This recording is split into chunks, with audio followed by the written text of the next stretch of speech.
You know, as I sit here with you, in the quiet between one thought and the next, I find myself compelled to share something rarely said plainly, something almost whispered beneath the noise of the manifestation world.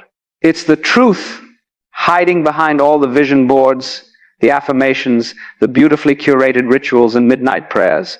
And that truth is this: manifestation is not something you do, it is something you allow. And visualization, contrary to its popular portrayal, is not about forcing the mind to paint a future. It is about remembering a reality that already exists.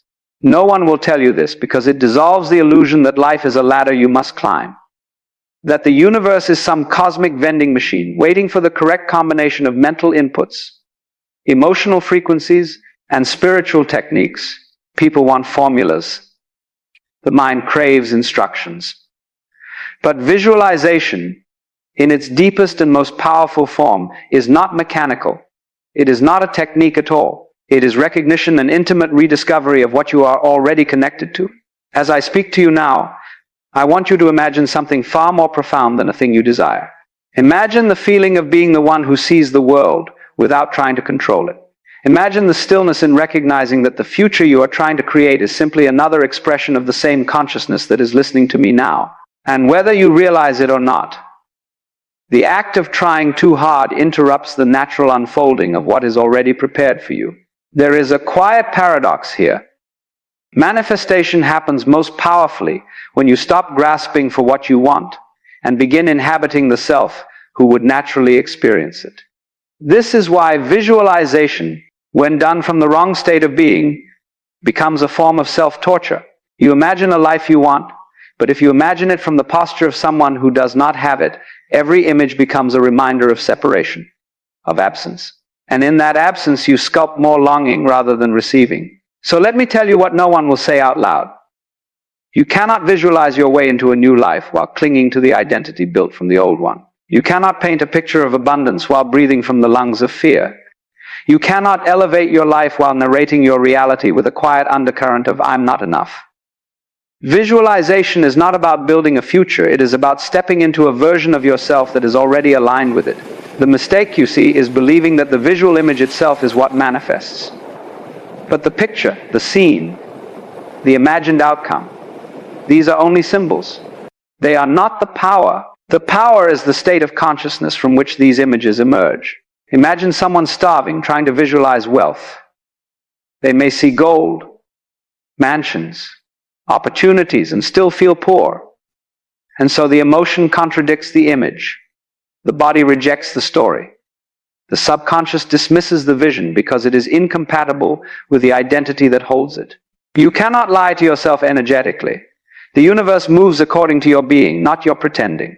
This is why so many people try to visualize day after day, year after year, and see no change. They confuse the map for the territory. They imagine the thing instead of becoming the person who would naturally experience it. If I imagine a forest, I am not among the trees. If I imagine flying, I do not suddenly grow wings. Visualization alone changes nothing unless the one who is visualizing is changing as well. So let me tell you a secret that may at first sound strange. Stop visualizing outcomes. Start embodying identities. Because the universe does not respond to your pictures, it responds to your posture. Think of a seed. It does not sit underground imagining sunlight. It does not visualize becoming a tree. It simply yields to its nature. It expands, it breaks open, it embraces the unknown, and it allows itself to grow. When you visualize from a state of forcing, you become the opposite of the seed. You tighten, you contract, you imagine outcomes instead of surrendering into who you already are, beneath the shell of old beliefs. And so manifestation becomes delayed, distorted, or completely blocked.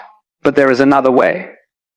A way I have whispered through countless lectures, though always in metaphors, because truth must be discovered in the space between words. Today, though, let us speak it plainly. Visualization works only when you are in the state of consciousness that matches the version of yourself who already has what you desire. You must step into that identity first, not in the future. Now, in this breath, in this awareness that is listening. This is why the most effective visualization is not cinematic. It is not a movie you play in your mind. It is not a detailed script where you force the universe into storyboards. Real visualization is simple. It is subtle. It is an inner posture where you become the person for whom the vision is obvious, natural, inevitable. If you want wealth, do not picture the money. Picture the version of you who wakes without fear. Feel the ease of knowing you are supported. Feel the quiet confidence of someone who does not chase someone who attracts. If you want love, do not picture the partner. Become the one who knows they are worthy, who walks through the world with an open heart rather than a clenched longing. If you want healing, do not picture your body without pain. Become the one who trusts the body, who breathes freely, who no longer argues with life. You see, the universe reads your being, not your imagination. And the deeper truth is this: visualization is remembering your true self, not creating a new one. Because the future you desire is not something you must build. It is something you must remember. It already exists in a field of infinite possibilities, just as the oak exists inside the acorn. The visualization is not a command, it is an awakening. You are reminding yourself of a reality where you are already whole, already capable, already aligned with what you seek. But here is where things become even more interesting. Most people visualize while remaining anchored in time. They imagine a future moment, a future achievement, a future identity. But the moment you place your desire in the future, you also place yourself in the present as someone who does not have it. You split yourself into two: the self that wants and the self that already is. And this division creates resistance. The universe mirrors the division. The manifestation remains ahead of you, always just out of reach, like a horizon that moves as you walk. So no one tells you the most important part.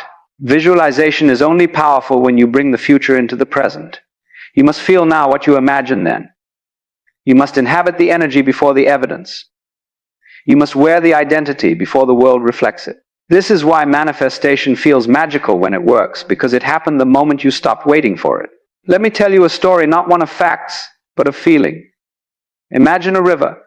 You stand at the edge, and you want to flow with it. You can imagine being downstream. You can visualize the faraway bends and the glistening light. But none of this carries you.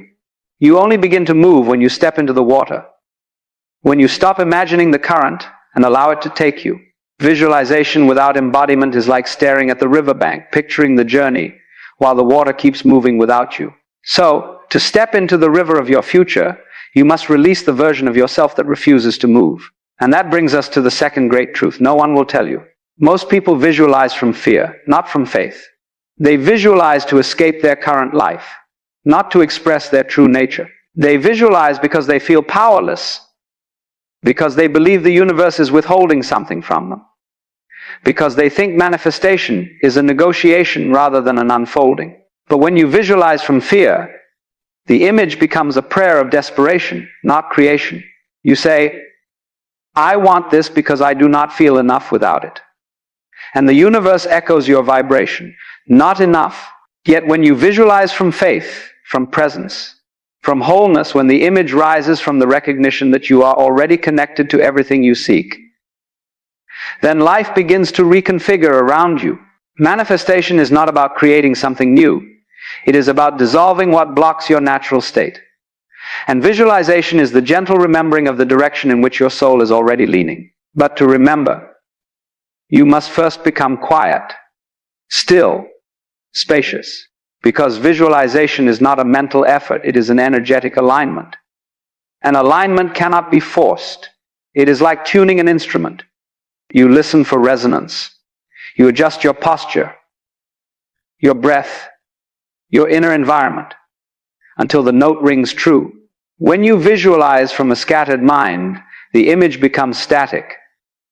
When you visualize from an anxious heart, the picture becomes fogged with attachment. But when you visualize from presence, the image is clear because you are clear. You are not imagining something separate from you. You are recognizing a version of yourself that is already real in another dimension of experience. This is where neuroscience and spirituality finally agree. The brain does not distinguish between imagination and memory. When you visualize vividly from a coherent emotional state, the brain records the experience as already lived.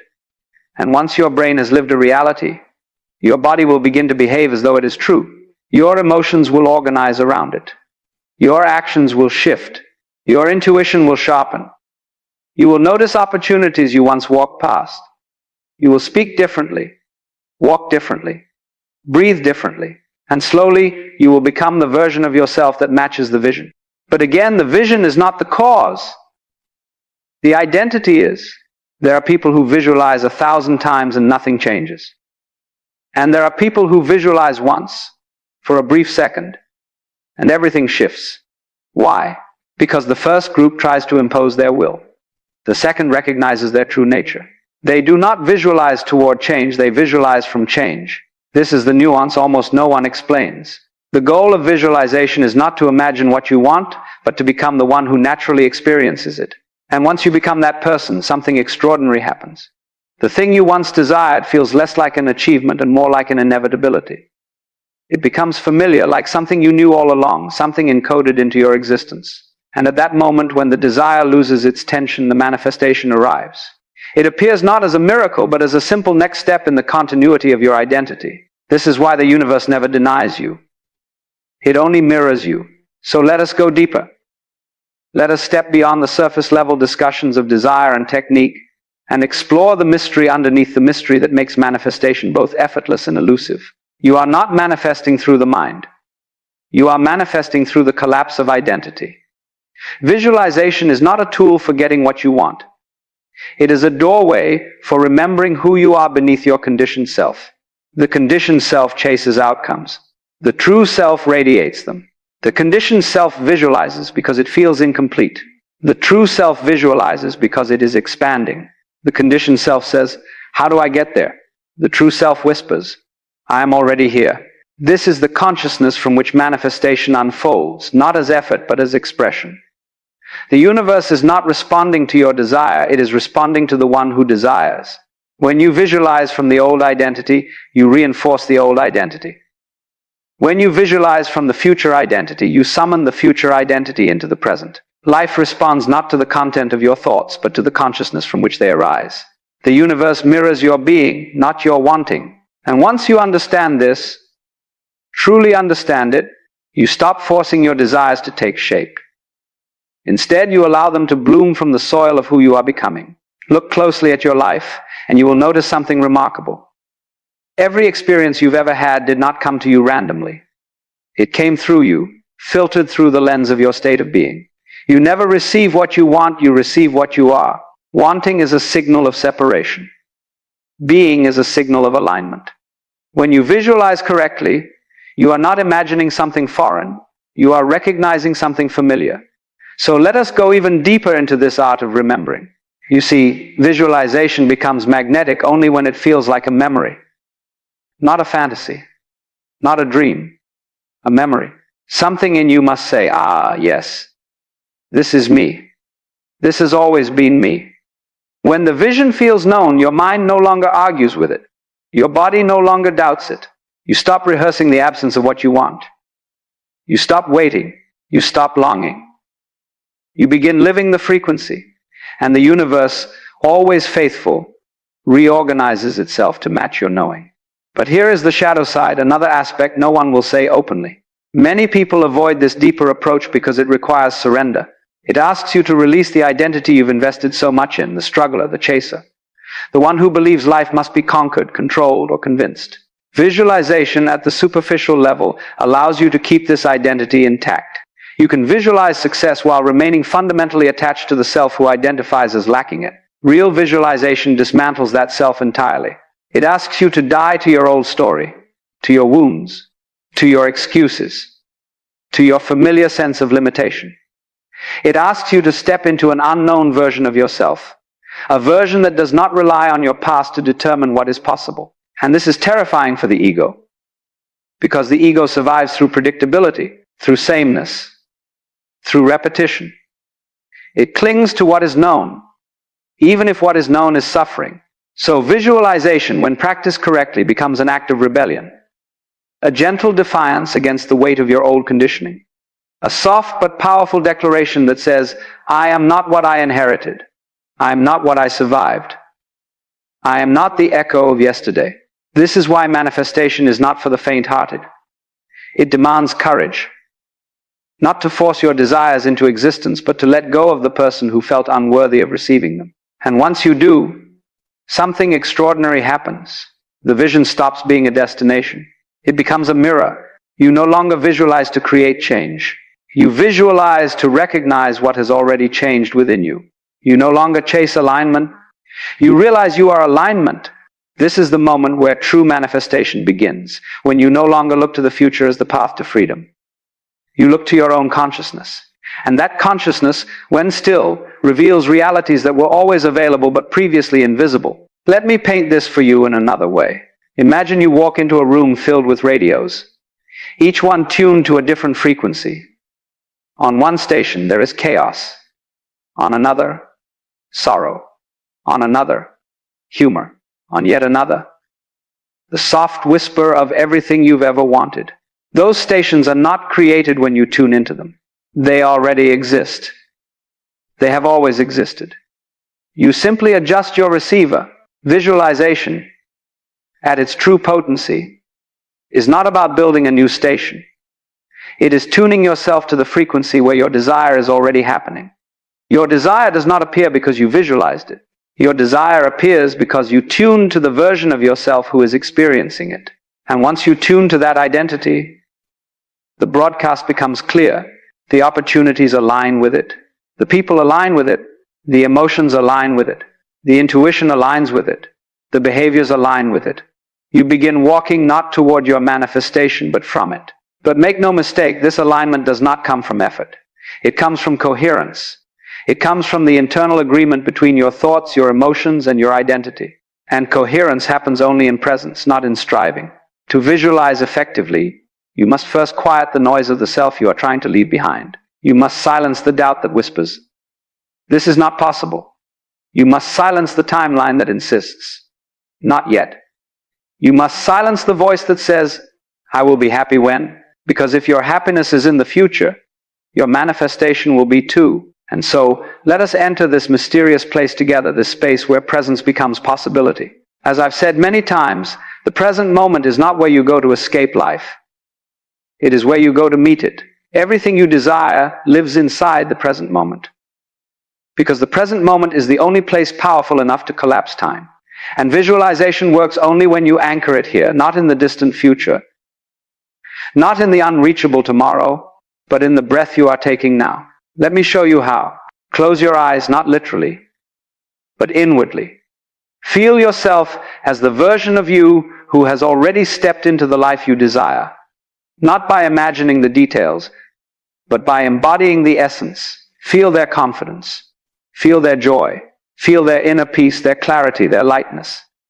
Sense how they carry themselves, how they breathe, how they speak, what they expect from life, what they no longer tolerate, what they no longer pursue because they no longer need to chase. This is the heart of visualization. Not the picture, but the presence. Not the scene, but the state. When this state becomes familiar, reality begins bending to it. Because reality is not fixed. Reality is participatory.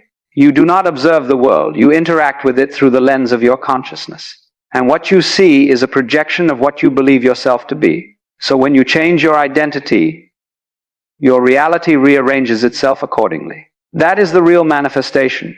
The shift in being, not the arrival of the thing. Now, some people will ask, if the vision already exists, then why visualize at all? And the answer is simple. Because your mind needs a direction. Not a destination, but a direction. The vision is a compass, not a contract. It does not bind the universe, it aligns you. It shows you the version of yourself you are remembering. And once you feel that version, once it becomes emotionally encoded in your nervous system, the outer world begins reflecting it without resistance. Visualization is not the cause of manifestation. It is the language through which you communicate your readiness to receive. And what is readiness? It is the absence of contradiction. It is when your desire is no longer fighting your identity. when your fear is no longer fighting your faith.